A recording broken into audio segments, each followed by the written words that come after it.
गिलहरी की कहानी। एक जंगल में एक मुनि रहते थे। उन्होंने तप करके बहुत सी विद्या हासिल की। एक दिन ध्यान लगाने के बाद जब उनकी आंखें खुली तो उनके हाथ में आसमान से एक गिलहरी आ गिरी। वह गिलहरी खून से लथपथ थी, क्योंकि वो चील के पंजों से छूटकर मुनि के हाथ में आ गिरी थी। गिलहरी मौत के डर से कांप रही थी। मुनि को उसके ऊपर दया आ गई।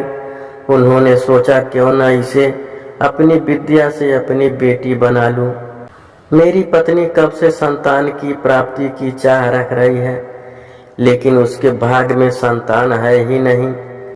अब यह बात बताकर उसे दुखी करने की जगह कुछ साल इस गिलहरी को ही बेटी बनाकर उसे सौंप देता हूँ। इतना सोचते ही मुनि ने एक मंत्र पढ़कर गिलहरी को एक छोटी सी बच्ची बना दिया। वो उस गिलहरी को बच्ची बनाने के बाद गोद में उठाकर अपनी पत्नी के पास ले आए। उन्होंने कहा, लो अब इसे अपनी बेटी मानकर ही पालना। सोच लो, भगवान ने तुम्हारी सुन ली है। मुनि की पत्नी छोटी बच्ची देखकर खुश हो गई। अब गिलहरी से बच्ची बनी लड़की मुनि के घर में बड़े लाड़ प्यार से पलने लगी।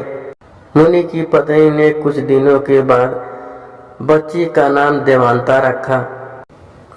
मुनि और मुनि की पत्नी दोनों ने बड़े प्यार से देवांता को पाला। मुनि को बहुत खुशी थी कि उसकी पत्नी को अपनी ममता लुटाने के लिए एक छोटी बेटी मिल गई। कुछ समय के बाद उसकी परवरिश में मुनि भूल ही गए कि वो एक गिलहरी है। देवांता को मुनि ने अच्छी पढ़ाई लिखाई करवाई। देखते ही देखते देवांता 16 साल की हो गई। जब मुनि की पत्नी को अपनी सुंदर बेटी की शादी करवाने की चिंता होने लगी, उन्होंने यह बात मुनि से की। अपनी बेटी की तरफ देखते हुए मुनि को भी लगा कि उसका यह विवाह हो जाना चाहिए। मुनि ने अपनी पत्नी से कहा कि तुम चिंता मत करो, मैं इसके लिए योग्य वर ढूंढ लूंगा। मुनि को लगा कि मेरी बेटी बहुत सुंदर है और उसकी शिक्षा दीक्षा भी अच्छी हुई है। इसीलिए उन्होंने अपनी सिद्धि से सूर्यदेव को पुकारा। सूर्यदेव ने मुनि को प्रणाम करके बुलाने की वजह पूछी। तब मुनि ने कहा, मेरी बेटी विवाह योग्य हो गई है, मैं चाहता हूँ कि आप इसके पति बने। सूर्यदेव ने कहा, आप एक बार अपनी पुत्री से पूछ लीजिए, अगर उसे मंजूर है तो मेरी तरफ से भी हाँ है। तब देवांता बोली, पिताजी यह बहुत गर्म है, मैं इनके पास नहीं जा पाऊंगी और न ही इन्हें देख पाऊंगी। मुनि ने देवांता से कहा, कोई बात नहीं, हम दूसरा वर देख लेंगे। तभी सूर्यदेव ने कहा, हे मुनिवर, मुझसे श्रेष्ठ बादल हैं, आप उनसे बात कीजिए, वह मेरे प्रकाश को भी ढक देते हैं। मुनि ने जब बादल को याद किया, बादल गरजते हुए मुनि के पास पहुंचे और उन्हें नमस्कार किया। इस पर मुनि ने सीधे देवांता से पूछा, क्या तुम्हें यह वर पसंद है?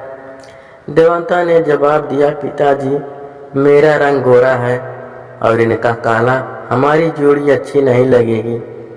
तब बादल ने मुनि से कहा, आप पवन देव को बुलाएं, वे मुझसे श्रेष्ठ हैं, उनमें मुझे उड़ाकर इधर से उधर ले जाने की ताकत है। अब मुनि ने पवन देव को स्मरण किया। पवन देव के आते ही मुनि ने अपनी बेटी से पूछा, क्या आपको यह वर पसंद है? देवांता बोली, पिताजी यह तो एक जगह ठहरते ही नहीं हैं, इनके साथ मैं घर कैसे बसा पाऊंगी?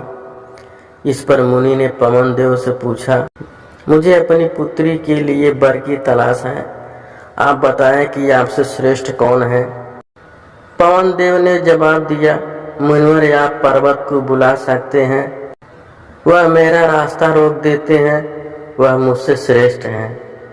तुरंत मुनि ने पर्वत को पुकारा। पर्वत को देखते ही देवांता बोली, यह तो पत्थर है, इनका दिल भी पत्थर का ही होगा, इनसे विवाह कैसे हो पाएगा पिताजी?